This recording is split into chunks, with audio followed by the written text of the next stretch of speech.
আকাশ ছোঁয়ার স্বপ্ন নিয়ে পরিবার ছেড়ে পাড়ি জমিয়েছিল দূর যুক্তরাষ্ট্রে, কিন্তু সেই স্বপ্ন থেমে গেল নির্মম বাস্তবতায়।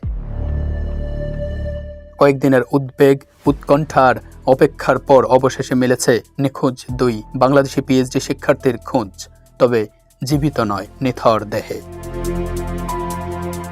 যুক্তরাষ্ট্রের ইউনিভার্সিটি অব সাউথ ফ্লোরিডার নিখোঁজ বাংলাদেশি পিএইচডি শিক্ষার্থী জামিল লিমনের মরদেহ পাওয়া গেছে। একই সঙ্গে তার রুমমেটকে গ্রেফতার করা হয়েছে। হিলসবোরো কাউন্টি শেরিফ অফিস এই তথ্য জানিয়েছে।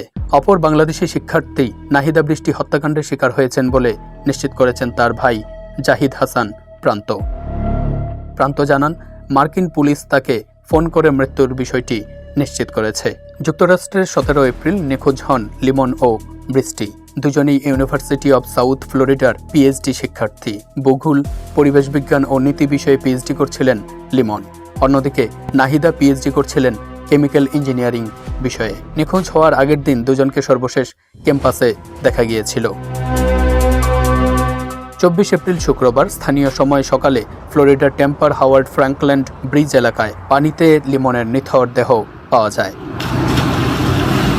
মার্কিন গণমাধ্যম সিবিএস নিউজ জানিয়েছে, হিলসবোরো কাউন্টির স্থানীয় আইন প্রয়োগকারী সংস্থা নিখোঁজ দুই শিক্ষার্থীর সন্ধানে ব্যাপক অনুসন্ধানের এক পর্যায়ে ব্রিজের আশেপাশের এলাকায় ডুবুরি দলকে তল্লাশিতে নামানো হয়। দীর্ঘ প্রচেষ্টার পর পানির নিচে জামিলের ক্ষতবিক্ষত মরদেহ খুঁজে পায় উদ্ধারকর্মীরা।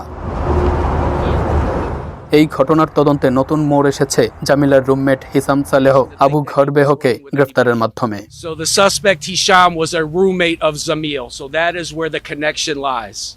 Nahida did not live on that property. Nahida lived 25 April শনিবার তদন্ত কর্মকর্তাদের বরাত দিয়ে বৃষ্টির ভাই প্রান্ত জানান, সন্দেহভাজন ব্যক্তির বাসার ভেতরে রক্তের মাঝে পাওয়া মানবদেহের একটি অংশের ডিএনএ পরীক্ষার পর নাহিদার সঙ্গে তার মিল পাওয়া গেছে।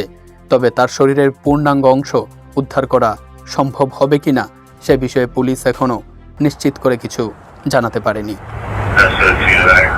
বর্তমানে এই জোড়া হত্যাকাণ্ডের নেপথ্যে কী কারণ ছিল তা উদ্ঘাটনে কঠোর জিজ্ঞাসাবাদ ও তদন্ত চালিয়ে যাচ্ছে মার্কিন প্রশাসন। The human remains that we were discovered this morning was one body, and that has been positively identified to Zamil. We are still actively searching for Nahida. We don't have any indication to think that she is or she is not.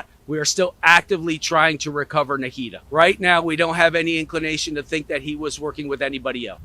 So the suspect Hisham was a roommate of Zamil. So that is where the connection lies. So the connection is that the suspect Hisham and Zamil were roommates.